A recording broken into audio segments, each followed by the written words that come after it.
अध्यक्षाच्या वतीने म्हणजे चेतन आयरे यांच्या वतीने आम्ही पिटिशन दाखल केलं।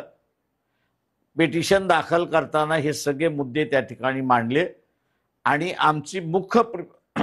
मुख्य प्रिपेअर जी आहे ती की आपण इलेक्शन कमिशनला डायरेक्ट करा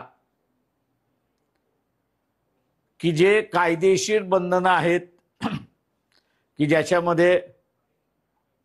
ॲनेक्शर 46, ॲनेक्शर 44, ॲनेक्शर 57 हे जे ॲनेक्शर्स आहेत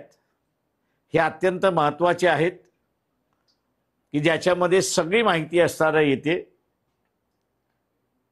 ते आपण ह्यांना आम्हाला द्यायला सांगा। ही आमची मुख्य प्रेयर आहे आणि इलेक्शन कमिशन ते जर सादर करू शकत नसेल पक्षकाराला किंवा कोर्टाला तर मग हे इलेक्शन फ्री अँड फेअर झालं का याची तपासणी त्या ठिकाणी करण्यात यावी। दुर्दैवाने मी असं म्हणेन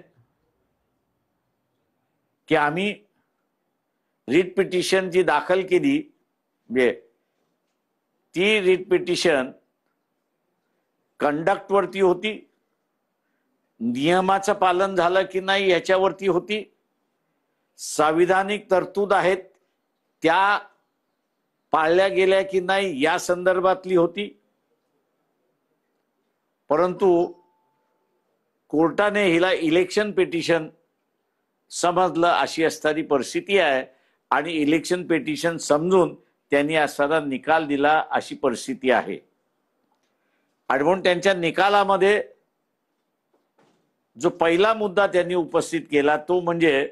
चेतन आयरे हे विक्रोळी मतदारसंघातले मतदार आहेत